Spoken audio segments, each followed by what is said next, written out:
Un caso de inmoralidad juzgado. De cierto se oye que hay entre vosotros fornicación, y tal fornicación cual ni aun se nombra entre los gentiles, tanto que alguno tiene la mujer de su padre. Primera de Corintios capítulo 5 versículo 1.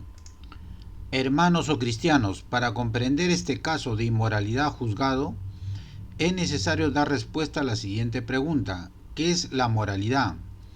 Es aquella conducta que no infracciona la ley de Dios, es dar cumplimiento a los mandamientos de Dios, es aquella persona que obedece los mandamientos de Dios, que se encuentra establecido en el libro de Éxodo capítulo 20 versículo 3 al 17, y obedece el gran mandamiento de nuestro Señor Jesús: amarás al Señor tu Dios con todo tu corazón y con toda tu alma y con toda tu mente. Amarás a tu prójimo como a ti mismo. San Mateo capítulo 22 versículo 35 al 40.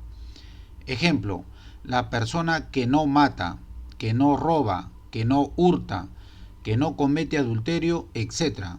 La Escritura dice: y tendremos justicia cuando cuidemos de poner por obra todos estos mandamientos delante de Jehová nuestro Dios, como Él nos ha mandado. Deuteronomio capítulo 6 versículo 25. De manera que la ley a la verdad es santa, y el mandamiento santo, justo y bueno. Romanos capítulo 7 versículo 12. Por lo tanto, el cumplimiento de los mandamientos divinos y el respeto y la obediencia a la ley nos hace ser una persona íntegra. Sé pues vosotros perfectos, como vuestro Padre que está en los cielos es perfecto. San Mateo capítulo 5 versículo 48. ¿Y qué es la inmoralidad? Es aquella conducta que ha dado lugar a la infracción de la ley de Dios. Es aquella persona que no da cumplimiento a los mandamientos de Dios. Es obrar contraviniendo la ley de Dios, que se encuentra establecido en el libro de Éxodo capítulo 20 versículo 3 al 17. Es aquella persona que no obedece los mandamientos de Dios. Es aquel que no obedece o no respeta la norma. Ejemplo: la persona mata, hurta, roba, comete adulterio, estafa, da falso testimonio, etc. Y la Escritura dice: los mandamientos, ¿sabes?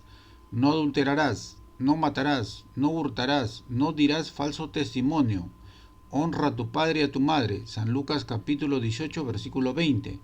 Y no se arrepintieron de sus homicidios, ni de sus hechicerías, ni de su fornicación, ni de sus hurtos. Apocalipsis capítulo 9 versículo 21. Por lo tanto, nuestro Dios Jehová es quien juzgará la inmoralidad cometida por la persona. Y la persona que infracciona o desobedece o no da cumplimiento a una norma o a una ley, el juzgador le aplicará una sanción.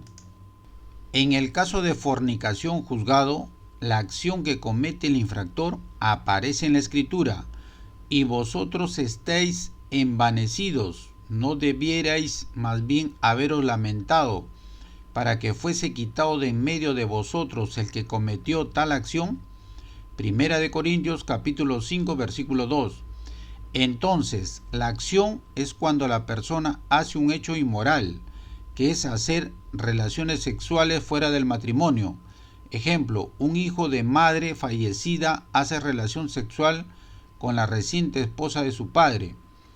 Y la conducta de fornicación cometida por la persona se encuentra adecuado o ajustado en la ley de Dios. En específico me refiero al mandamiento divino: no cometerás adulterio. Y dicha conducta de fornicación cometida por la persona infracciona la ley de Dios. El mandamiento divino que dice: no cometerás adulterio, Éxodo capítulo 20 versículo 14. Y la consecuencia de su conducta de fornicación cometida por la persona que infraccionó la ley de Dios es susceptible de una sanción.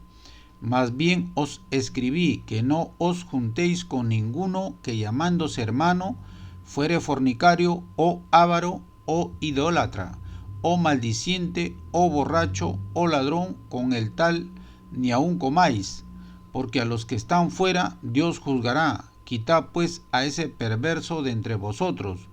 Primera de Corintios capítulo 5 versículo 11 y 13.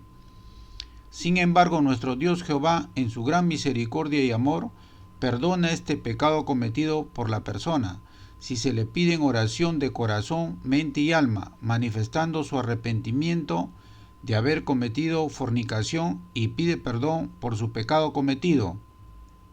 Y la Escritura dice, si confesamos nuestros pecados, Él es fiel y justo para perdonar nuestros pecados y limpiarnos de toda maldad. Primera de Juan capítulo 1 versículo 9. Por lo tanto, Dios Jehová es el que perdona los pecados.